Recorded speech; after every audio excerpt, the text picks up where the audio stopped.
What's up, everyone? Welcome back to another review. This time we're taking a look at The Enforcer, the third movie into the Dirty Harry film series. This film is directed by Jerry Felding, once again starring Clint Eastwood and his famous role as Harry Callahan himself. So I'm going to make this review as short as I possibly can because I really don't have too much to say about The Enforcer.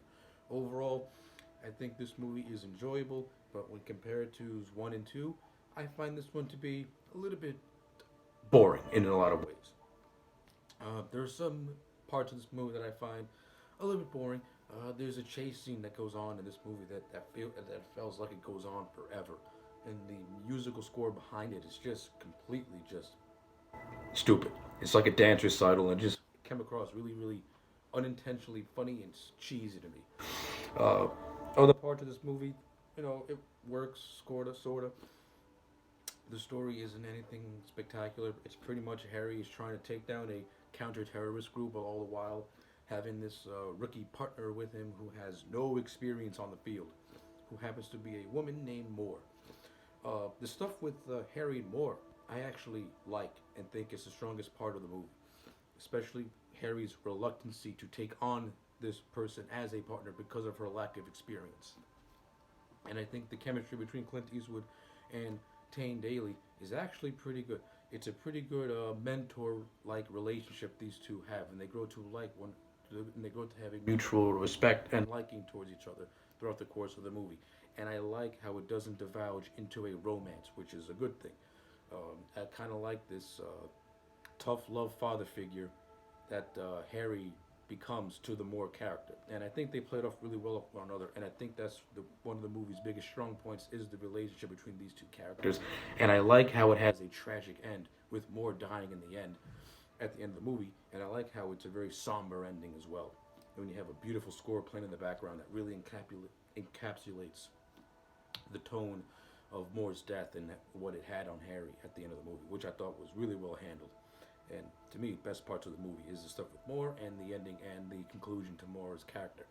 Uh, Other things I like in this movie, though that one chase scene I thought was completely just really boring and just really randomly bad with the score. Other parts of this movie were okay. It does have decently directed action sequences. It's nothing memorable, but it's nothing bad either. It's competently made, competently shot. The acting from everyone in the supporting cast, they all do a fine job.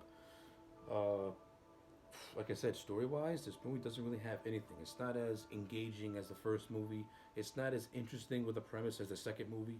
It's just Dirty Harry has to go fight terrorists, glorified terrorists who think they're freedom fight, who consider themselves to be freedom fighting hippies. It's nothing really interesting. The villains are just they're just boring. They're just bland. No one in the I can't remember anyone's name in the counter-terrorist group, to be honest with you. I don't remember their names or their personalities. They say we fight for the liberation of the people. It's stupid nonsense. Another thing I don't like about this movie is that this movie is kind of heavily political for its time. It deals with issues of a woman being given a top ranking on the police force, but while having very little experience in on said force, particularly on the field, and how to carry herself on said field. This movie tackles that kind of issue. This movie tackles, like I said, it tackles the terrorist issues as well. Like this movie was pretty much inspired by a hostage situation that took place with Patty Hearst, the actress Patty Hearst. This movie kind of took drew some inspiration from stuff like that. So I think this movie has more political overtones than the other two movies did. That's just me personally. After after watching these three movies pretty much consecutively, I think this one's more politically heavy and not as subtle as the other two are. Again, does that make it a bad movie? No, but to me, it just makes it a movie that's gonna be a little. That's gonna do a lot for me to want to rewatch it again because I'm not really into movies that focus really heavily on social issues. I think it drags the movie down, and I just don't want to hear your soapbox.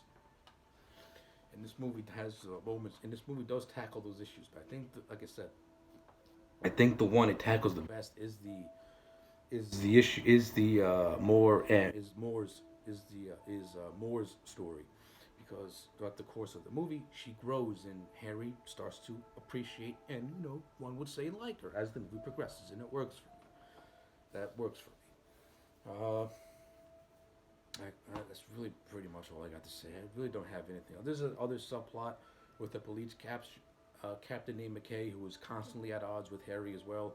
He's a dumb douche. You know that stuff is fine. You know the bantering between him and Callahan is great with Harry constantly throwing those jabs at him. The whole taking the mayor hostage at the end is kind of tacked on. It just needed the extra drama, I guess. So yeah, overall, I'm gonna give the Enforcer a 6.5 out of 10. Compared to the two, it's the weakest of the bunch. Still, it's not horrible to itself either. It's enjoyable. You're not gonna be bored watching it, I guess, I guess. But overall, for me, it's the weakest of the bunch that I've seen so far. So 6.5 out of 10 for the Enforcer. Let me know your thoughts in the comment sections down below. Like the video and subscribe, and I'll check you back next time for more.